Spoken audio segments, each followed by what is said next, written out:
Samantala, making health alternatives more affordable. Yan naman ang goal ng business couple sa kanilang barley business. Ang kanilang kwento, panoorin natin dito. Ako po si Joni De Jesus. Ako naman po si Glenn Paul De Jesus at kami ang nagpo-focus kung saan sa mga organic products, especially sa barley.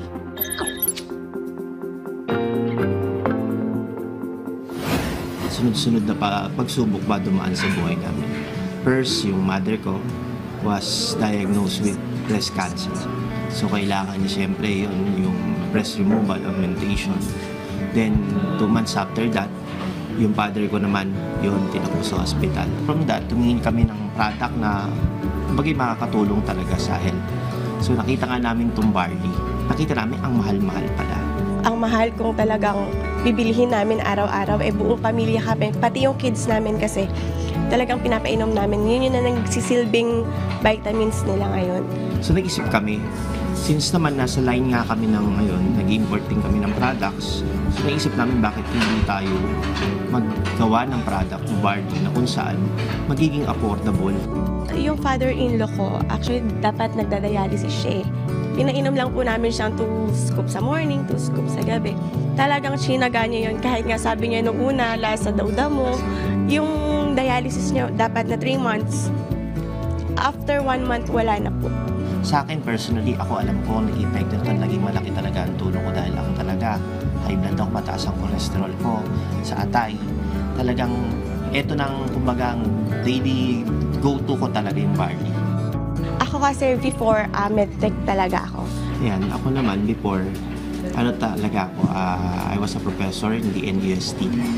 So I was, nagturo ko for more than 16 years. Nung nagsimula kami, 2 lang talaga kami, wala kami mga tao.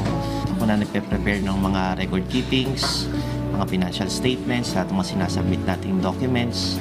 Yan, talagang naka-on hand kami sa monitoring din nun. Talagang naging major challenge namin dito is paghawak ng mga tao rin.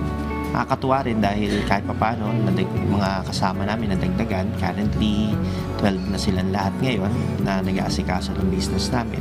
Kumbaga malaking tulong talaga na ngayon, nasala na lahat. Naging okay ng mga tauhan namin na alam mo talaga na mapagkakatiwalaan.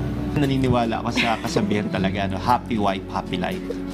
Siya ang boss. Pag mag-partner kayo sa negosyo mag-asawa, hindi talaga mawawala yung mag-aaway kayo. No?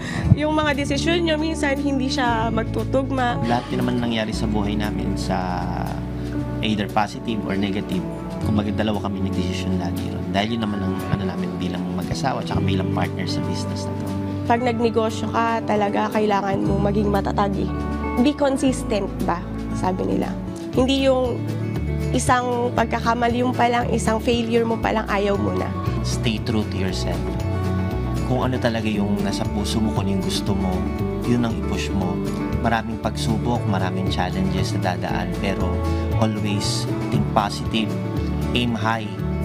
Huwag mong bibitawan yung pangarap na yan. Dahil sabi nga, kaya lang binigay sa'yo yung mga hurdles na yan para tumatag ka at lalong maging mas matibay ka. Remember, health should be affordable. Kaya naman, tara, negosyo tayo.